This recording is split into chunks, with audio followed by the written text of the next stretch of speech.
Pastor Praveen అంత గల్లీ type మనిషి అయితే కాదు. అతను ఒక స్టాండర్డ్ ఉన్న వ్యక్తి, పైగా అపారం జ్ఞానం ఉంది అతనికి. అతని మతాన్ని తెలుసుకోవటమే కాకుండా పక్క మతాల్లో ఏముందో కూడా తెలుసుకోగలిగాడు.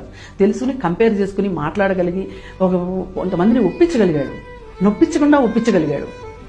అంటే చాలా నాలెడ్జ్ కావాలి నొప్పించకుండా ఒప్పించటం అనేది. మరి అంత జ్ఞానవంతుడు. చాలా మందికి అతను ఒక ఆత్మలాగా అయ్యాడు.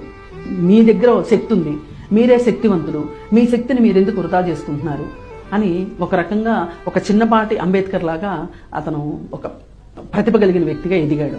అలాంటి వ్యక్తి ఇవాళ ఇంత బాధ్యతారహితంగా చనిపోయాడా అంటే మాలాంటి వాళ్ళు కూడా నమ్మాలనిపించట్లే. ఇప్పుడు మాట్లాడడం వేరు, జ్ఞానంతో మాట్లాడడం వేరు.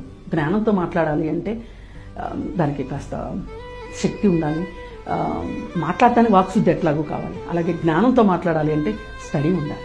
అది చేశాడు. అందుకని మాలాంటి వాళ్ళకి గౌరవం అనిపిస్తుంది. ఏ మతాన్ని నమ్మని నేను కూడా అతని మతంలోకి సంబంధించిన వాళ్ళకి జీవితం మీద ఒక ఆసక్తిని, బతకడానికి ఒక ధైర్యాన్ని, అలాగే భవిష్యత్తు పట్ల ఒక ఆశని కలిగిస్తున్నాడు.